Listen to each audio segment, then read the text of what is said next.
Nos últimos anos, as tensões entre China e Estados Unidos têm aumentado, de uma guerra fiscal até acusações de espionagem. Várias figuras dos dois lados têm falado sobre a possibilidade de uma guerra. No primeiro discurso do ministro da Defesa chinês ao assumir o cargo, o general Lin Changfu declarou que alguns países estão provocando uma corrida armamentista na Ásia e que uma guerra com os Estados Unidos seria um desastre insuportável para o mundo.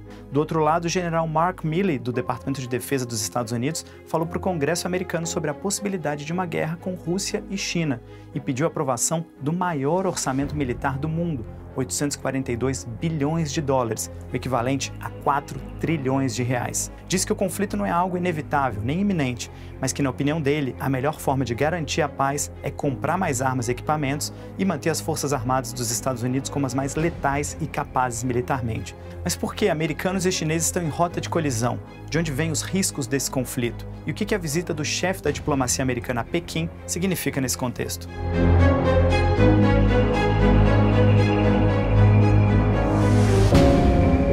Desde os anos 90 que os americanos tinham a hegemonia econômica e militar do mundo. Mas agora, com o crescimento da China, os americanos têm perdido influência e veem os chineses como uma ameaça. As previsões são de que entre 2030 e 2040, a China deve se tornar a maior economia do mundo.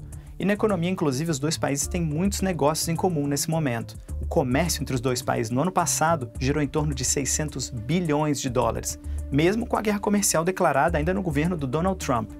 Mas será que a competição entre as potências pode virar um conflito militar?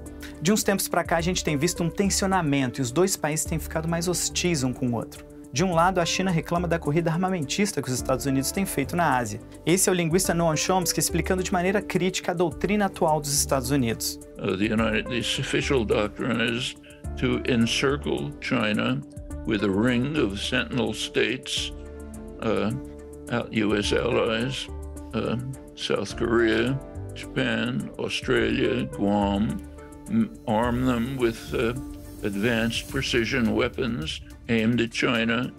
Já o governo americano acusa a China de fazer manobras militares de provocação no Sudeste Asiático e de espionar os Estados Unidos, principalmente por meio de balões. Além disso, as autoridades americanas dizem que existe uma estação de espionagem chinesa em Cuba, a 180 quilômetros da Flórida. E olha só, um dos locais suspeitos fica na mesma base da crise dos mísseis. A crise dos mísseis foi quando, em 1962, soviéticos instalaram mísseis com ogivas nucleares em Cuba e o episódio quase terminou em um desastre nuclear.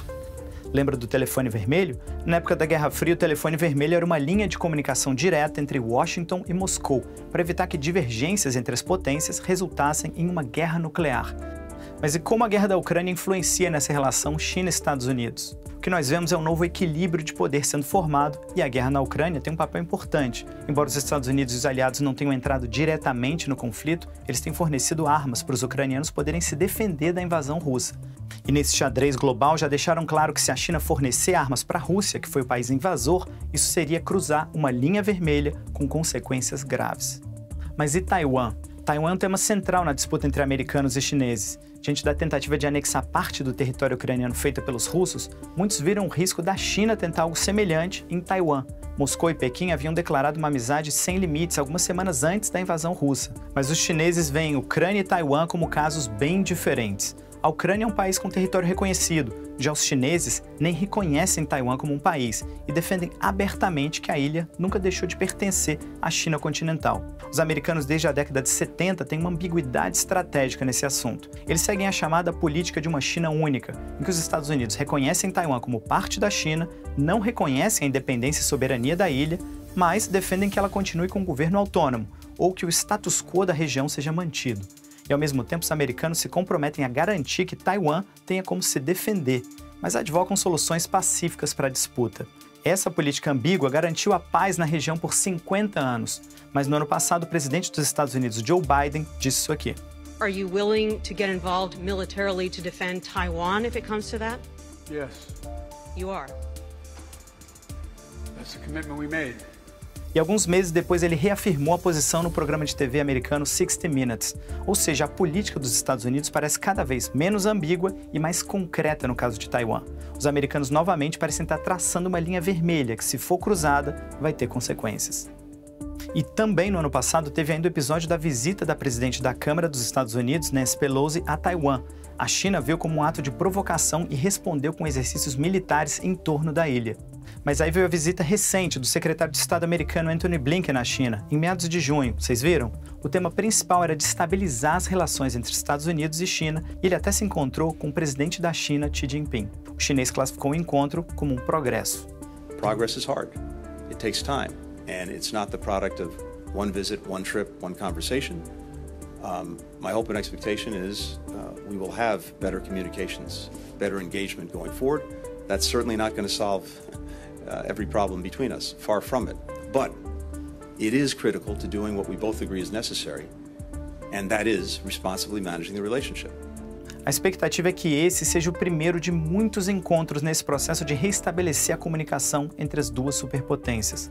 Mas 2 dias depois dessa reunião, o presidente americano Joe Biden chamou o presidente Xi Jinping de ditador, o que gerou, claro, uma resposta direta de Pequim, dizendo que o presidente americano violou a dignidade política da China. Mas o que é preciso, então, para distensionar essa situação? O estabelecimento de canais de comunicação entre Washington e Pequim é um dos passos importantes. Mas para o Henry Kissinger, o antigo secretário de Estado americano e um especialista no assunto, a China é muitas vezes incompreendida pelo Ocidente. Ele foi um dos arquitetos da tal política de uma China única, na década de 70 ainda, durante o governo do Richard Nixon. Em uma entrevista à revista inglesa The Economist, Kissinger disse que os chineses não querem dominar o mundo, como muitos no Ocidente dizem. Eles querem ser poderosos, mas, abre aspas, não estão indo para uma dominação do mundo da maneira como Hitler fez, fecha aspas. Ele acredita que algum tipo de conflito sobre Taiwan é provável e defende que é preciso estabelecer um diálogo entre China e Estados Unidos e estabelecer quais os interesses centrais de cada superpotência para diplomaticamente resolver a tensão. A visita do Antony Blinken na China parece ter sido um primeiro passo nessa direção.